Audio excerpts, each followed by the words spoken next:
নমস্কার বন্ধুরা, আশা করি আপনারা ভালো আছেন। আমিও ভালো আছি। আজকে বলবো যে অ্যাঞ্জেলদের কিভাবে ডাকলে পরে তাদের, বা অনেকেই জিজ্ঞেস করেন যে কিভাবে মেডিটেশন করতে শুরু করব বা কিভাবে ডাকবো। উম, তাই তাদের জন্য বলি যে আমরা যখন অ্যাঞ্জেলদের ডাকবো তখন কিভাবে তাদের ডাকলে আমরা তাদের সাড়া পাবো। মানে হয়তো কথা শুনতে পাবো না, তবে তারা তাদের উপস্থিতি বোঝাবেন অবশ্যই। অ্যাঞ্জেলরা চেষ্টাই করেন যে আমাদের সমস্ত আর্জি মেটাতে। কখনো হয়তো তা সাথে সাথে হয়, আবার কখনো একটু সময় সাপেক্ষে হয়, তবে ওনারা অবশ্যই সাড়া দেন। প্রথমে আমাদের প্রয়োজন পরিষ্কার হয়ে অ্যাঞ্জেলদের ডাকার জন্য বসা বা শুয়ে পড়া। আমাদের শরীরে আমরা জানি 10টি ছিদ্র আছে, যা পরিষ্কার রাখলে মেডিটেশন খুব সুন্দর হবে।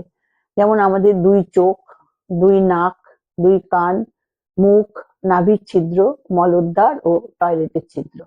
এছাড়া হাত পা মুখের ভেতর ভালো করে পরিষ্কার করে অ্যাঞ্জেলের কাছে বসে আমরা তাদের ডাকলে, ওর সাথে নিজেদের কপালে, 2 হাতে, 2 কানের নিচে একটু আতর লাগালে সেই গন্ধ অ্যাঞ্জেলদের আমাদের কাছে আসতে অনেক আনন্দ দেয় ও খুব জলদি আমরা তাদের সাড়া পাই নানান ভাবে। সেগুলো পরে আপনাদের জানাবো।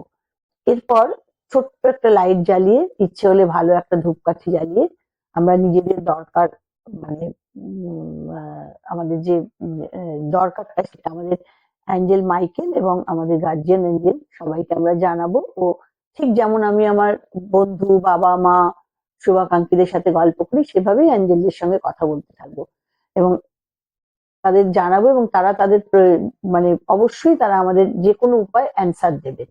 বিভিন্ন ভাবে তারা অ্যান্সার দেন, এবং প্রেয়ার এবং ডাকার যে মন্ত্র সেটা ক্লাসে বলে দেওয়া হয়। নমস্কার, ভালো থাকবেন।